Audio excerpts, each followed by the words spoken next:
চীনৰ beta voltage technology company এনে এটা বেটাৰী প্ৰস্তুত কৰিছে যিয়ে কোনো ধৰণৰ চাৰ্জিং বা মেইনটেনেন্সৰ প্ৰয়োজন নোহোৱাকৈ একেৰাহে 50 বছৰ ধৰি বিদ্যুৎ উৎপাদন কৰিব পাৰে। ইণ্ডিপেণ্ডেণ্ট বিটা ভল্টৰ অনুসৰি এবাৰ মোবাইল ফোনৰ নিউক্লিয়াৰ বেটাৰীৰ জৰিয়তে চাৰ্জ কৰিলে 50 বছৰলৈকে ইয়াৰ চাৰ্জ শেষ নহ'ব। আচলতে ফোনটো আৰু কেতিয়াও চাৰ্জ কৰাৰ প্ৰয়োজন নাই। একেদৰে ইয়াৰ জৰিয়তে ড্ৰোনো আজীৱন উৰাব পাৰিব। এই নতুন প্ৰযুক্তিয়ে চাৰ্জাৰ বা পোৰ্টেবল পাৱাৰ বেংকৰ প্ৰয়োজনীয়তা সম্পূৰ্ণৰূপে নাইকিয়া কৰি ইলেক্ট্ৰনিক প্ৰযুক্তি খণ্ডত বৈপ্লৱিক পৰিৱৰ্তন আনিব পাৰে। ইয়াৰ উপৰিও লিথিয়াম বেটাৰীৰ দৰে ইয়াৰ অৱক্ষয় নহয়।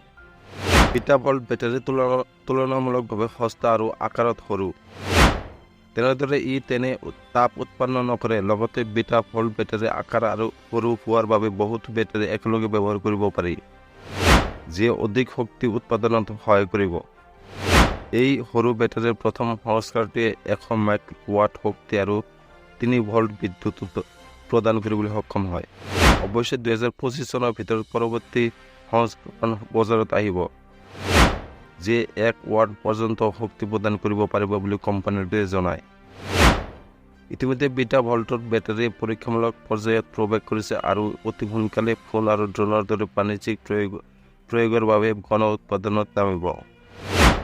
কোম্পানীটোৱে এক প্ৰেছ বিজ্ঞপ্তিযোগে কয় যে বিটা ভল্টৰ পাৰমাণৱিক শক্তি, বেটাৰী, মহাকাশ, AI সঁজুলি, চিকিৎসা সঁজুলি, মাইক্ৰ' প্ৰচেছৰ, উন্নত সেন্সৰ, সৰু ড্ৰোন আৰু মাইক্ৰ' ৰবটৰ দৰে একাধিক খণ্ডত বহনক্ষম শক্তি যোগানৰ উৎস হিচাপে চাহিদা পূৰণ কৰিব পাৰে।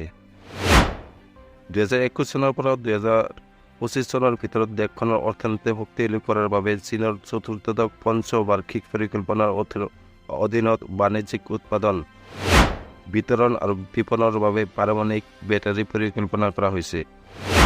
এই প্ৰকল্পৰ অধীনত ইয়াক সম্প্ৰসাৰণ কৰা হৈছে।